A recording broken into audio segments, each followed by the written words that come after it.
everybody, it's Lee with Augusta of Whatcom County, the office manager there. And today we just wanted to give you a little bit of a logistical overview of the ramp racks that we've been ordering here for our trucks. So we recently just purchased 7 in total. So we are practicing what we preach and we are converting everything over to trailerless setups. So we have 2 that just came actually yesterday from the ramp rack company, and we wanted to show you. Charlie and Caleb are out here battling the elements of a beautiful Pacific Northwest day, and they're putting this thing together. So I wanted to show you a little bit of what happens when they get delivered to us, how we assemble them, and some of the tools you'll need and the processes that we use.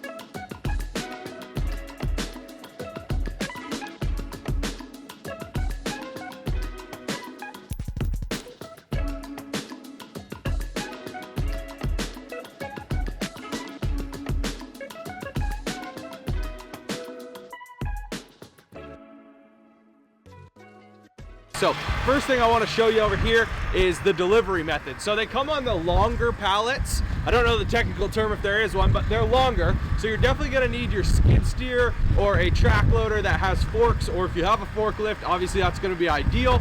So we just put forks right here on our skid steer there.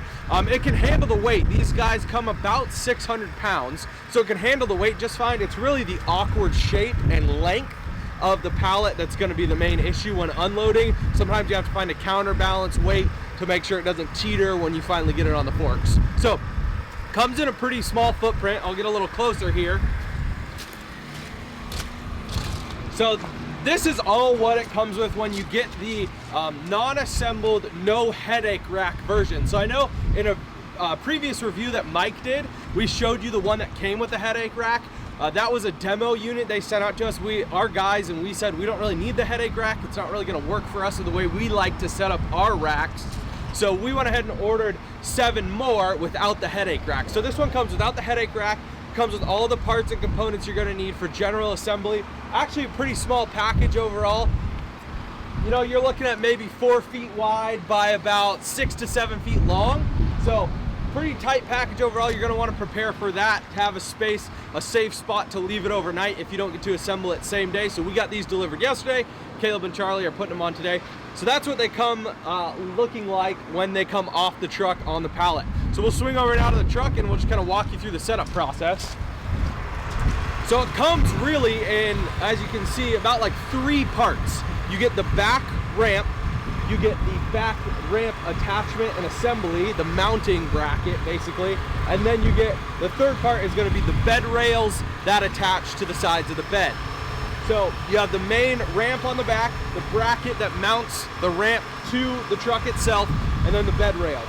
So you have to assemble that in certain stages, and Caleb and Charlie can probably tell you a little bit better than me. I've just kind of been watching them every once in a while. But the rack part on the bed actually mounts in 3 spots. 2 on the bed rails and 1 where you can see where Charlie is underneath the truck on the ball hitch. So it has 3 points of contact, which we really like. It's going to keep it a lot more sturdy when you're moving weight and keeping things up and down the ramp like your mowers. Like Mike said in previous videos, we were able to fit a stand-on 48 in the back just to test it. So that third point of contact underneath on the ball hitch, really nice for us to make sure it's sturdy and it's going to last a long time. So that's how they assemble it. You do have to assemble the lights on the back as well as mount your license plate, obviously running the cables up underneath like you normally would if you had a trailer to attach. You would just run those light cables underneath and a plug into the back. So Charlie just assembled the lights for us there. And then when you attach it to the bed rails, obviously it mounts in those normal slots that come standard on pickup trucks. So it just slides in there, you screw it in with some pressure screws and it holds in place. So really standard to set these guys up. You're just gonna need, you know, a drill set, different drill bits, crescent wrenches, and obviously the green racks if you're gonna use the green racks like we do. So we also, one thing that our guys rented to make it a little bit faster, this is really sturdy steel. We really like it, we know it's gonna last long. However, a handheld drill might not drill the same way as a mag drill. So we actually rented one from a hardware store.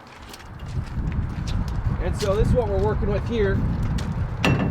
So we just rented this Milwaukee mag drill, and we got a generator in the back there. So Caleb's been using this. This is gonna make really nice precision holes. I think Josh got some shots of that, so we can drill the exact size hole that we need for the bolts that come with the green rack system, so we know we're gonna have really clean, tight bolts and screws when we finally set up the whole system. So that's the Milwaukee drill. I think for us, like 50 bucks for the day at a hardware store. So this was really great to make it a little bit quicker and easier for our guys to get really nice, clean holes. So on this side, we're gonna do standard setup like we always do. This is the passenger side of the vehicle. So we're gonna operate off the assumption that if we need to parallel park, our guys are gonna parallel park on the same side as our client. So they're gonna need the blower and their trimmers. So the blower will get mounted right here.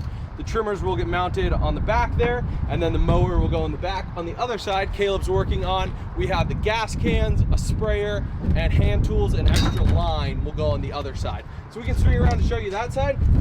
The nice thing about these, and if Josh could get a little closer here, this is a customized bracket. It's really cool. So it actually goes on 2 different axes, and it's customizable to different bed sizes. So see how you can slide and slot the screws differently. So if this bed were, say, an inch wider, you could slot this piece over another inch if you needed that play. So it's really nice. You don't have to order, oh, I need a 2006 Chevy 150 V6, whatever. You don't have to do that. All you have to do is say, hey, it's a 1500 pickup. Great. They can send you the one, and it has these customizable slots that work great on different bed varieties. You need this?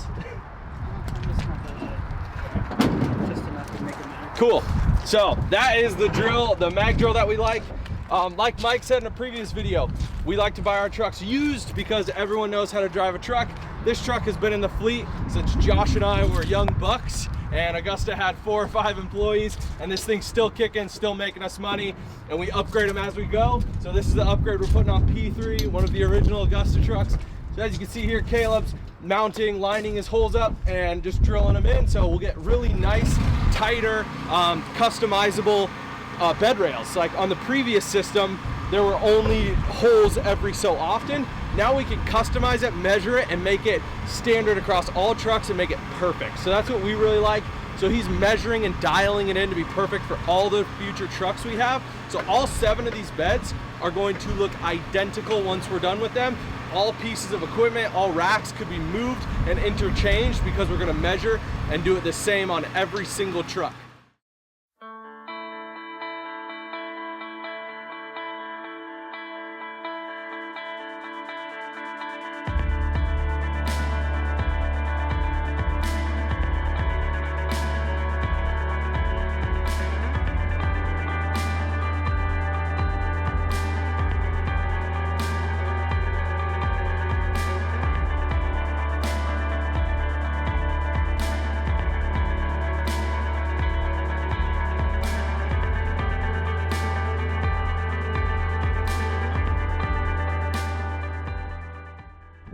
All right, everybody, fast forwarded a couple hours. Caleb and Charlie did some amazing work today, so we get to show you some of the finished product here. So we'll start on P3. So P3 is basically complete. It's ready to go.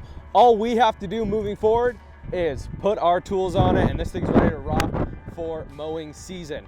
So we set it up the same way like I explained earlier before it was all set up.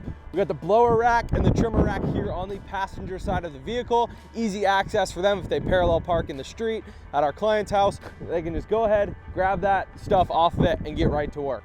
So set it up that way. A couple things Caleb wanted me to point out as far as the measurements. You have to make sure, one, that when you mount your blower rack, you have enough space here for the blower tube to fit through.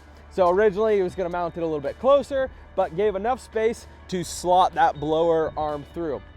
Also, we already kind of showed you the way that this works, so it's customizable to fit different size trucks. Obviously, it's designed for the long bed standard trucks, but you can custom fit it. So all we have to do is order like one type, like I said earlier, and it goes great. One thing that we really like that Caleb and I didn't really think about much, the stability of this thing. I know in a previous video that Mike shot, someone had put in the comment section, man, it looks like the rails kind of have a little bit of play to them. But one thing that is awesome about these, it has this crossbar that runs right along the back side of the cab here, and it adds that much extra structural integrity to this thing. We love it. Obviously 3 points of contact in the back that we talked about last time, but for this, we hadn't really thought about it. Caleb and I kind of overlooked it, but man, this thing is going to be sturdy. I mean, I shake on this and it moves the whole truck. It doesn't actually move the racks themselves. They are sturdy. And all we have to do, like I showed you with that mag drill we had, these are custom sized holes. So these are not going to move at all. I mean, these are on there sturdy. We have perfectly sized drilled holes that these are going to last a long time. Couple times in the season, obviously, just, you know, wear and tear, bouncing over speed bumps, things like that. Yes, we are going to need to tighten these back up, but man, are these sturdy. We love how sturdy these are on the ramp rack. Caleb also measured the optimal spacing for these guys. So now we know this measurement here will be standard for every truck that we build with this new ramp system. So that way, if I take a trimmer off this truck here, P3, I can put it on P1, P2, P7, whatever truck, right? So that's awesome. So we can measure, custom cut our own holes, and it's going to be great for that feature. We can take any trimmer off any setup and move it to the next setup as soon as we need to. Another thing Caleb wanted me to point out, this blower rack, now this is the older version. This is version 2. I think version 3 is a little different, but you do have to make sure that this has enough space here for when your trimmer motor, you know, your trimmer motor is going to stick out to about here. So you need enough space for this arm to open up all the way to get your blower off. So we did have to be aware of that. So you do have to watch that a little bit. That's the only issue that we found on this side when setting it up, but overall, same setup we've had in the past, and we love how sturdy it is, how awesome it is. We can show you the other side real quick, but this thing is sweet, man. Little assembly you saw earlier, Charlie put the tail lights together. No big problem there. That went like a snap. So tail lights are all set up. The spring assist here to lock it in place, all set up. The spring on the side that helps bring the weight down, that's all set up, ready to go. And then on this side, nothing too special about this side. We got the hand tool rack set up. That's ready to go. We got our sprayer rack all set up. And we got our 2-cycle and 5-gallon cans set up and ready to go. Another little tidbit that some of you might like to know, one thing that Caleb did when putting this together, so this back rail here is obviously adjustable. It inserts into this front rail here, and then you have a tensioner bolt right here that holds it in place to the distance it will sit to the back of the truck. But this rail runs in here. So what Caleb did is he made sure that this sprayer rack actually has one bolt into this rail as well as into this rail, if that makes sense. So it's making sure that it just has an extra secure point. You have a bolt that goes through the rail here, a bolt here, and then you obviously have your bolts in the back that hold it in place. So just another way to make it a little bit more structurally sound. We're so far really liking these guys, and same thing, nothing over here is gonna move. I mean, these are sturdier than anything we've had on the previous rails. I'm moving the whole truck, so we love that. Now we just want to show you P2. I had the guys not fully finish it so you can get an idea for just the bare bones of it, show it a little bit easier. So this one, like I said, different trucks, same ramp, same manufacturer, no custom ordering, anything like that, but it fits just the same, real awesome. So this guy, you can see that cross brace there that we pointed out, really like that. Also just adds a little bit of extra protection for the back window. So that was kind of cool, but man, is it sturdy. Fits great on a Chevy versus a Ford. Minimal customization to make it fit. Slide back. Caleb loved this. He said, Lee, I got to show you this fitment. I mean, just clean, right? It fits right up against there. We love that. And then just bare bones, like I said, all that they put on it was the clamp closures on the back. But you can see here the tail light is empty. So just wanted to show you that. Real simple assembly. You just plug them in and pop them in. No problem there. Got the mount on the hitch done, and then we got this clamp on this side, and then the spring assist open and close over here as well. So this is kind of the bare bones of what it looks like. So you can customize it. That's one of the really nice features about this. You can put whatever you want on it. If you need more trimmers, if you need more blowers, if you're gonna use it more as a landscaping type truck, whatever you need, it's going to work. So that's kind of the fully complete version, how we're gonna run it here at Augusta locally, and how it's going to work here if you just wanna customize it yourself, or you're just gonna run a mower in the back, whatever it may be. So that's kind of the setup, and I hope you guys like the video. Give it a like, subscribe to the channel, share it with your friends, and leave a comment below to tell us, hey, how should we set it up differently? How would you set it up? How are you gonna run it? And how are you gonna make more money with these things, baby?